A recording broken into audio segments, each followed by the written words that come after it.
My name is Adrian Parker, and I'm 42 years old. For over a decade, I've been the backbone of Wentworth Ashford, a mid-sized consulting firm here in Denver, Colorado. While other people spent their weekends watching football or barbecuing in their backyards, I was in the office building something that mattered. I structured our entire client department from scratch, closed over 100 contracts worth millions of dollars, and personally trained half the team that keeps this place running today. Edmund Wentworth, the founder, always respected my work. We'd sit in his corner office overlooking the Rocky Mountains, discussing strategy over black coffee and stale donuts from the break room. He trusted me with the big accounts, the difficult negotiations, the clients who demanded expertise and experience. I earned every dollar of my $95,000 annual salary, plus bonuses that increased my income by 40 to 50% when I landed those major deals. But everything changed when Edmund decided to step back and hand the CEO position to his son, Julian. Julian Wentworth was 31 years old, fresh out of an MBA program at University of Colorado Boulder, and had worked for only 12 months at a competitor firm before joining us. While I was closing deals with Fortune 500 companies, Julian was still learning how to navigate complex client relationships. If you enjoy stories of cold-blooded revenge and gripping plot twists, like this video and subscribe to the channel now. There are brand new, unreleased stories here every day, each one more intense than the last. On Tuesday, March 18, 2025, Julian's first official day as CEO, I walked into the office at 7:30 a.m., same as I had for the past 12 years. The receptionist, Maria, gave me a strange look when I passed her desk. Something felt off. The usual chatter in the hallways was replaced by hushed whispers and nervous glances. By 8:15, I knew why. "Adrian, I need to see you in my office," Julian announced from his doorway. He was wearing a navy suit that probably cost more than most people's monthly rent, his blonde hair slicked back with enough gel to waterproof a boat. His voice carried that particular tone rich kids use when they're about to flex their inherited power. I followed him into what used to be Edmund's office. Julian had already redecorated, replacing the modest furniture with sleek glass and chrome pieces that screamed expensive but soulless. He didn't offer me a seat. "I'll get straight to the point," Julian said, leaning against his massive desk like he was posing for a corporate magazine cover. "Your performance hasn't met my expectations. I'm letting you go, effective immediately." I stood there for a moment, processing what I'd just heard. 12 years of loyalty, hundreds of successful negotiations, countless nights spent working late to make this company profitable, and this kid was firing me on his first day as CEO. "What exactly are you basing this decision on?" I asked, keeping my voice steady. Julian shrugged, a gesture so casual it bordered on insulting. "Lack of productivity. The company needs fresh energy, new perspectives. Your methods are outdated, Adrian. This isn't personal, it's just business." Fresh energy. New perspectives. Outdated methods. The words of someone who had never spent a single night wondering if a deal would fall through, never had to explain to a client why their project was delayed, never felt the weight of other people's livelihoods resting on their shoulders. I walked out of that office with my head high, but my mind was already working. Security escorted me to my desk to collect my personal items. A coffee mug my daughter gave me for Father's Day, a small cactus that had survived 3 office moves, and a framed photo of my wife and kids at Yellowstone National Park. The whole ritual felt surreal, like watching someone else's life fall apart in slow motion. But here's the thing about experience. It teaches you to look beyond the immediate chaos. While Julian was probably celebrating his power move with an expensive lunch at some downtown steakhouse, I was thinking about the Kingswell Industries contract. That deal had been my baby for 8 months. A complex international agreement worth $12 million that would revolutionize how our growing company operated in overseas markets. Wentworth Ashford had been expanding aggressively into international consulting, and this contract was the cornerstone of that expansion. 3 days after my termination on Friday afternoon, my phone rang. It was Edmund Wentworth himself. "Adrian, I need you to come in immediately." His voice was tense, almost panicked. There's been a development with the Kingswell deal. I'm sorry, Mr. Wentworth, but I no longer work for your company, I replied calmly. Your son made that very clear. Please, just hear me out. Can you meet me at the Starbucks on 17th Street in an hour? Curiosity got the better of me. I found Edmund sitting in a corner booth looking like he'd aged 5 years in 3 days. His usually perfect silver hair was disheveled, and there were dark circles under his eyes.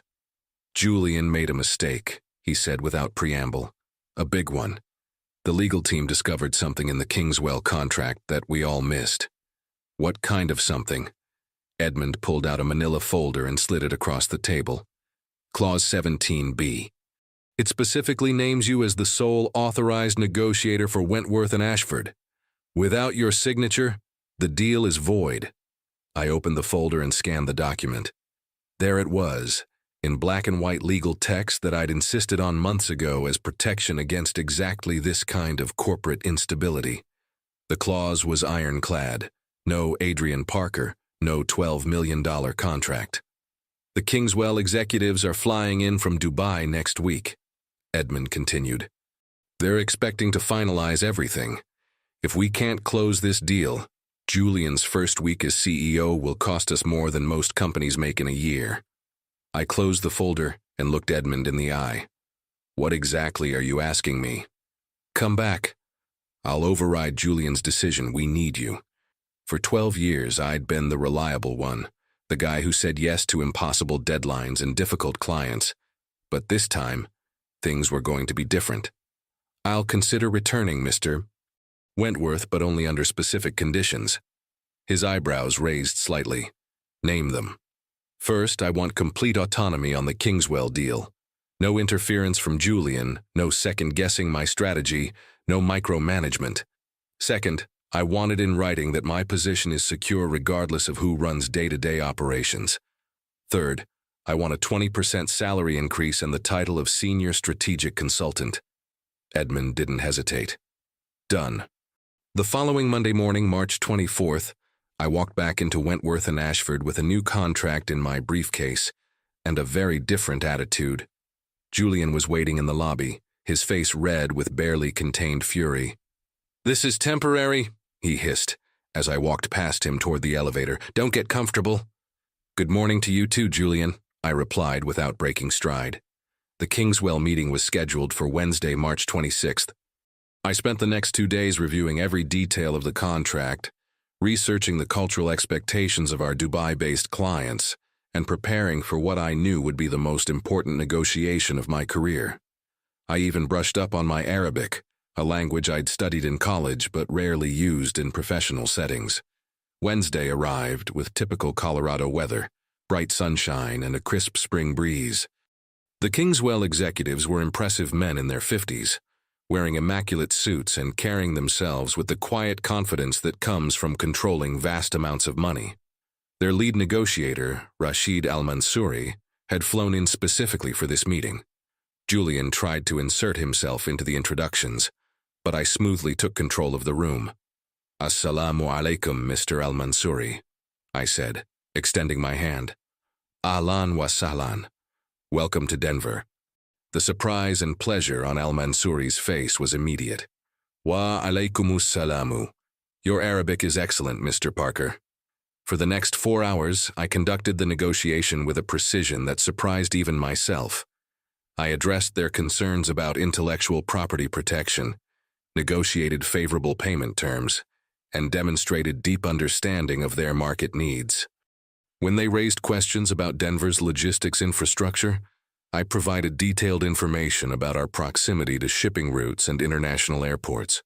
Julian sat in the corner, understanding perhaps 30% of what was being discussed, watching $12 million slip through his fingers and back into mine. By 5:30 that afternoon, the Kingswell deal was signed, sealed, and worth every penny of its $12 million value. Al-Mansouri shook my hand with genuine warmth and promised future business opportunities. "You understand our culture, Mr. Parker," he said. "That is rare in American business." Julian's face during the handshakes looked like he'd swallowed a live scorpion. His grand plan to prove himself by cleaning house had backfired spectacularly.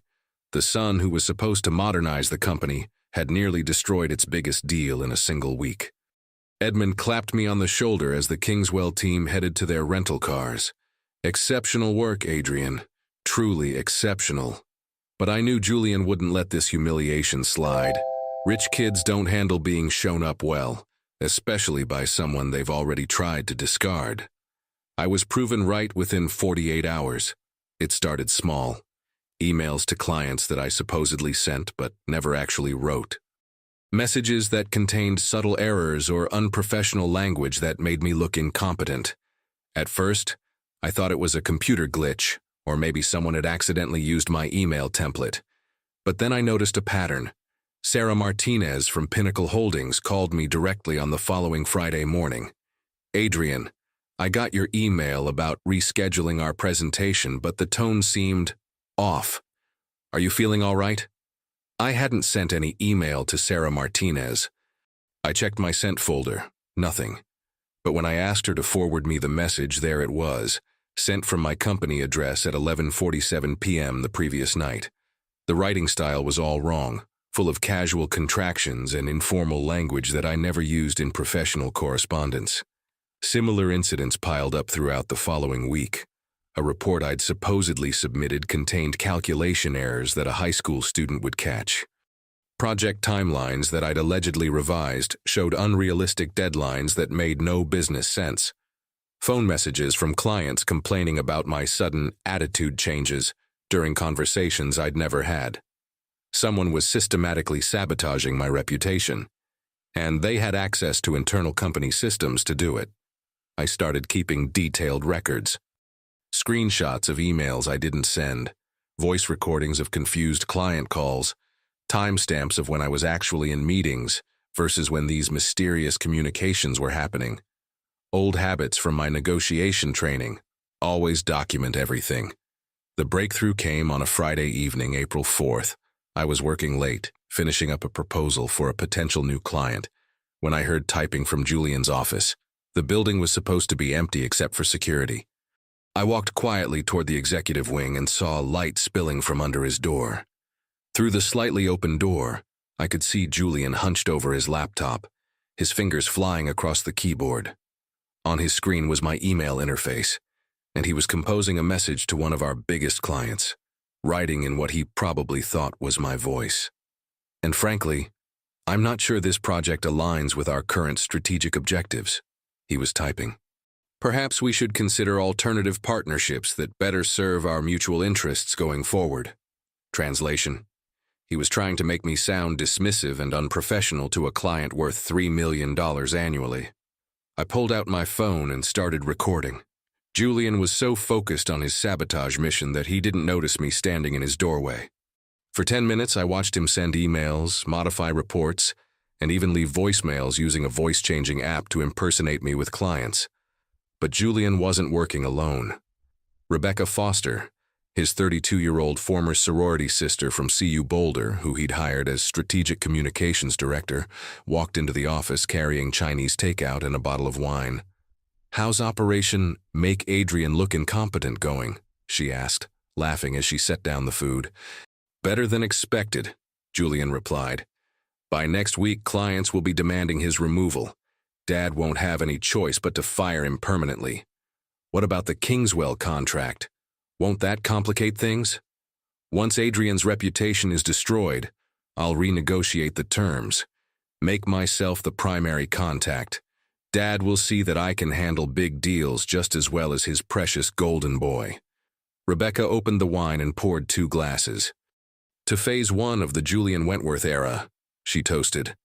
I had everything I needed. But instead of confronting them immediately, I decided to let them continue their little conspiracy for a few more days. Sometimes the best revenge is simply giving people enough rope to hang themselves. Monday morning, April 7th, brought a flood of client complaints, exactly as Julian had planned. But what he didn't know was that I'd spent the weekend preparing my own strategy. I documented every piece of sabotage, traced every fake email back to its source, and compiled a comprehensive report that would make an FBI forensics team proud. Edmund called an emergency meeting with the senior staff for Tuesday afternoon, April 8th.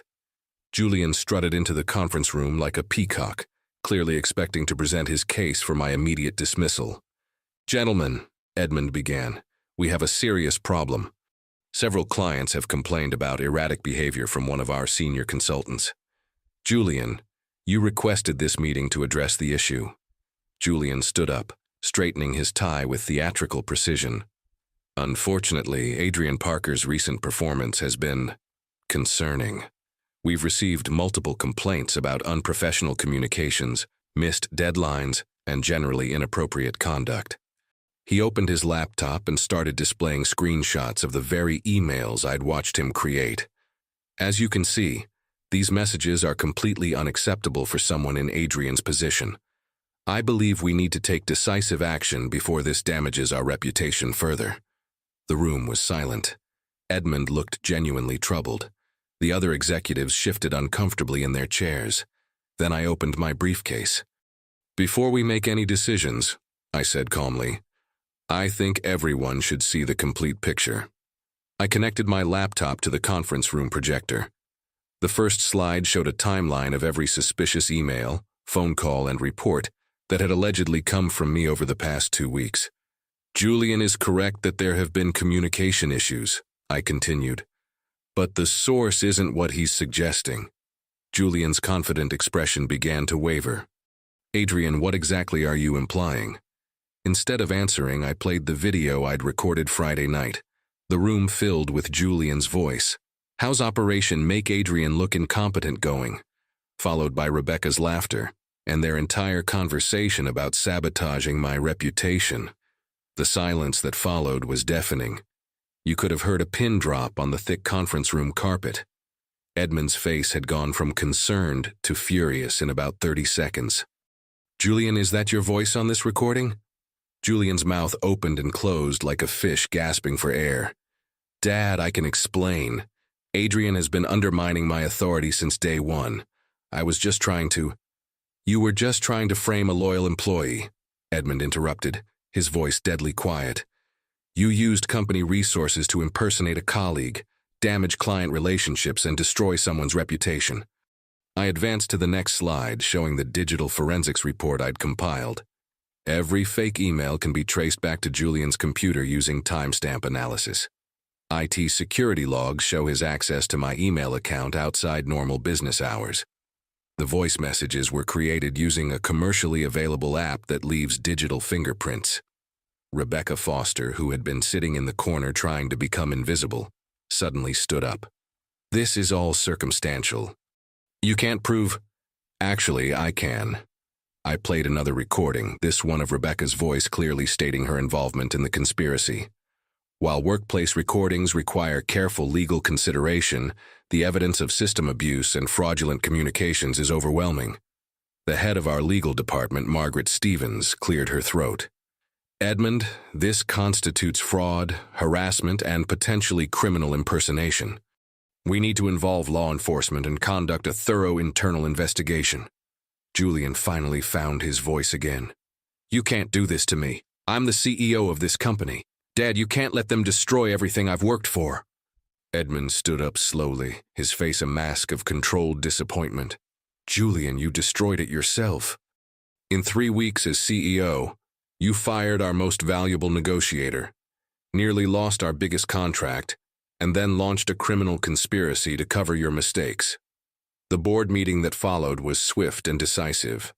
Julian was suspended immediately pending a full investigation. Rebecca Foster was terminated for cause and escorted from the building by security.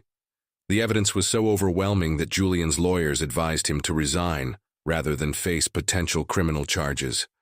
But the story doesn't end with Julian's downfall. 3 days after his resignation, Edmund offered me a new position, Director of Strategic Client Relations, with a salary increase to $120,000 annually, plus performance bonuses and a corner office with a view of the mountains. It was a significant step up from the senior strategic consultant title I'd accepted when returning to handle the Kingswell deal. More importantly, I was given the authority to rebuild the client relations department from the ground up. I immediately reached out to every client who had received those fake communications, personally explaining what had happened, and reassuring them of our commitment to professional service. I also implemented new security protocols for company email systems, established an anonymous reporting system for workplace harassment, and created clear policies about nepotism and abuse of authority. The changes weren't just about preventing future Julian Wentworths. They were about building a company culture based on competence and integrity.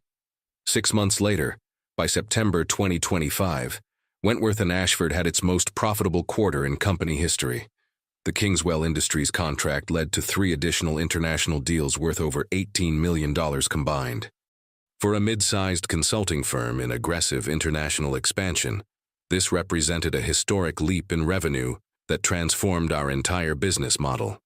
We hired 12 new employees, including several who had been unfairly terminated or passed over during Julian's brief reign of incompetence. Julian, meanwhile, struggled to find employment in Denver's tight-knit business community. Word spreads quickly in consulting circles, and his reputation for unethical behavior made him essentially unemployable in his chosen field. It took nearly 18 months before he finally found work at a car dealership in Phoenix, a humbling fall from his corner office in Denver. The most satisfying moment came 5 months after Julian's resignation, when Al Mansouri from Kingswell Industries flew back to Denver specifically to discuss expanding our partnership. As we shook hands in my new corner office, he smiled and said, "Mr. Parker, we chose the right company to work with. Your integrity speaks louder than any contract." I never set out to destroy Julian Wentworth.